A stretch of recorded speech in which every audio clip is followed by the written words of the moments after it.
Ya Ammah, Nabi kata, walillahi, demi Allah, law wada'u syamsa ala yamin wal qamara ala yasar ala an atrukaha hazaddin. Wahai Ammah, demi Allah, kalaulah mereka meletakkan matahari di tangan kananku, bulan di tangan kiriku, walillahi, demi Allah, aku tidak akan tinggalkan agama ini sehingga Allah memenangkan agama ini. Subhanallah. Tuan-tuan, Nabi nak beritahu dekat saya dan kita semua, hang kerajaan hebat macam mana sekalipun, hampirlah ambil bulan bagi dekat aku, ataupun pi ambil matahari yang paling bernilai. Tuan-tuan, ada lagi tak yang paling bernilai daripada matahari hari ni? Tak ada dah. Kalau nak kata Ferrari tu, Ferrari hebat, tapi matahari jauh lebih hebat daripada Ferrari. Kita nak kata Putrajaya hebat, matahari jauh lebih hebat daripada Putrajaya. Jadi Nabi kata, kalaulah letak kerajaan tu, satu kerajaan letak dekat dia matahari sebelah kanan, bulan sebelah kiri, saya Nabi tidak akan tinggalkan agama ini sehingga Allah memenangkan agama ini. Nabi nak bagi tahu dekat saya dan tuan-tuan, peganglah agama ini. Nabi kata dalam satu hadis, gigitlah agama ini di akhir zaman dengan gigi gerham kamu. Hasbunallah wa ni'mal wakil. Kemudian Nabi menitiskan air mata yang cukup banyak, membasahi pipi baginda, jenggot-jenggot baginda basah. Nabi pun nak keluar, nak berlalu lah, pergi nak minta diri dah. Abu Talib tengok kesian dekat anak saudara dia. Abu Talib kata, ya Muhammad, tunggu dulu wahai Muhammad. Kalau macam tu wahai Muhammad, kamu teruskanlah dengan apa yang kamu buat, aku pasti akan membela kamu. Sallallahu alaihi wasallam. Allahu akbar. Abu Talib dia jaga sungguh Nabi. Semua sayang, sayang. Kita akan jumpa nanti satu episod Abu Talib wafat, meninggal dunia. Abu Talib pilih untuk tidak bersama dengan Islam. Allahu akbar. A'udzubillahi min dzalik. Nabi berdakwah macam biasa. Waktu tu dekat dengan musim haji, tuan-tuan. Waktu dekat Mekah, ibadat-ibadat ni belum disyariatkan. Jihad belum disyariatkan, zakat belum disyariatkan, haji belum disyariatkan. Maka waktu tu dekat-dekat musim haji. Haji yang mereka buat ni haji apa?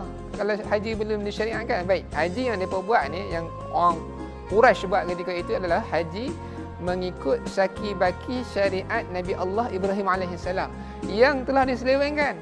Bayangkan, buat tawaf, lepas buat tawaf, sembelih untuk berhala. Ini diselewengkan lah.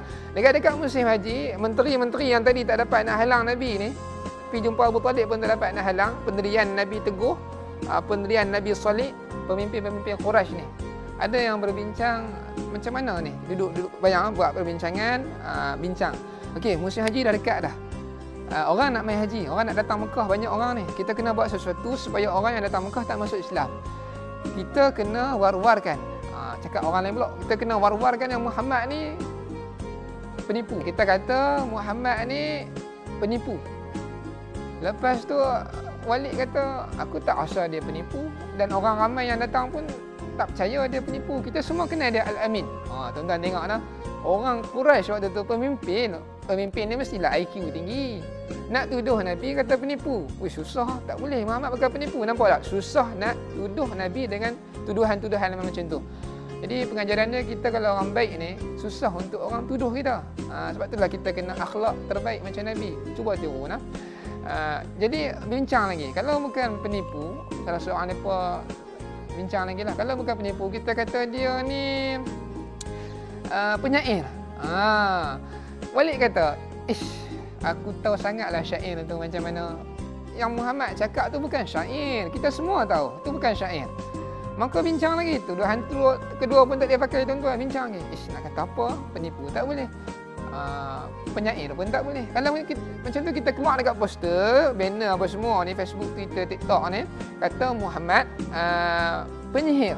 Walid kata, kamu kenal tak penyihir tu macam mana? Kenal. Nampak macam penyihir ke Muhammad ni? Tak nampak. Itulah tak boleh. Penyihir pun bukan juga. Maka orang ramai buntu, tuan-tuan. Orang ramai tanya, kalau macam tu, apa pandangan kamu ya Abul Walid? Walid bin Mughirah lah. Pandangan aku lah. Aku rasa yang paling sesuai dengan Muhammad setakat ni, yang paling dekat lah yang kita boleh tuduh dia, yang kita boleh keluarkan dalam banner kita nanti ni, terpampang Muhammad penyihir. Sebab apa? Sebab kata-kata dia bukan penyihir yang macam mana kita kenal. Cuma dia penyihir yang berbeza sikit. Kata-kata dia boleh memisahkan antara ibu dan anak, antara suami dan isteri, antara keluarga.